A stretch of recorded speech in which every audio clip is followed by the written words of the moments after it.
కరీంనగర్ నడిబొడ్డున పిఎంజే జ్యువెలర్స్లో దోపిడీ దొంగల బీభత్సం గురించి ఈ పాటికే మీరు వినుంటారు. ఉదయం 11 గంటలకి పట్టపగలు అప్పుడే షాప్ ఓపెన్ చేశారు. 5గురు దుండగులు తుపాకీలతో ఆ షాప్లోకి ప్రవేశించి నానా బీభత్సం సృష్టించారు. జస్ట్ 15 మినిట్స్లో వాళ్ళు వచ్చిన పని కంప్లీట్ చేసుకుని అక్కడి నుంచి పరారైపోయారు. దీనికి సంబంధించిన సీసీటీవీ విజువల్స్ ఇప్పుడు బయటకు వచ్చాయి. ఈ విజువల్స్ ప్రకారం మనకు అర్థమవుతుంది ఏంటంటే మొత్తం 5గురు దుండగులు.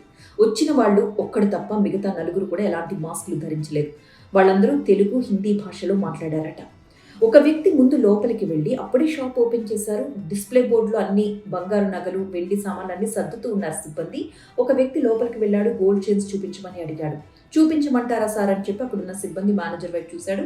అతను చూపించమని సైగ చేశాడు.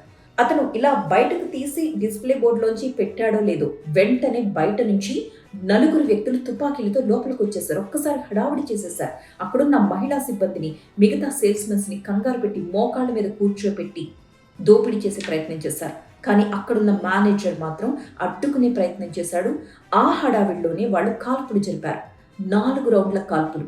4 గాయపడ్డారు. బుల్లెట్లు దిగిపోయాయి. ఒకరికి కాళ్ళలో, ఒకరికి చేతిలో, ఒకరికి అబ్డామెన్, తలలో గాయాలయ్యాయట. వారందరినీ కూడా తీవ్ర రక్తస్రావంతో 15 నిమిషాల పాటు అక్కడే అలాగే పడున్నారు.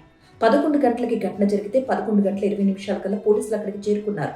ఇన్ఫర్మేషన్ తెలుసుకుని కేజీకి పైన బంగారంతో వాళ్ళు అక్కడి నుంచి ఉడాయించారు. వెంటనే వారందరినీ కూడా హాస్పిటల్కి తరలించి ప్రస్తుతం చికిత్స అందిస్తున్నారు. అందరి పరిస్థితి కూడా ప్రస్తుతం క్షేమంగానే ఉంది. ఎవరు ప్రాణాపాయ స్థితిలో లేరు లక్కీగా. నగరం నడిబొడ్డున పట్టపగలు ఇలా 5గురు దుండగులు లోపలికి ప్రవేశించడం అనేది అంతో మొత్తం భయభ్రాంతులకు గురవుతున్నారు అక్కడ ప్రజలు. అసలు ఏం జరుగుతోంది అని. నిజానికి గత 2-3 రోజులుగా కరీంనగర్లో నాకాబందీ జరుగుతోంది. పోలీసులు సెర్చ్ ఆపరేషన్ నిర్వహిస్తున్నారు. జనరల్గా ఇలాంటివి తరచూ జరుగుతూనే ఉంటాయి. హోటల్స్, లాడ్జ్లు తనిఖీలు చేస్తూ ఉంటారు. అలా జరిగిన క్రమంలో ఇప్పుడు ఈ ఘటన జరగడం అనేది ప్రతి ఒక్కరిని ఆశ్చర్యానికి గురి చేస్తోందన్నమాట. ఆ వచ్చిన వాళ్ళు ఎటు వెళ్లారు, చుట్టుపక్కల హోటల్, లాడ్జెస్ అన్నీ కూడా ప్రస్తుతం మళ్ళీ సెర్చ్ ఆపరేషన్ మొదలుపెట్టారు.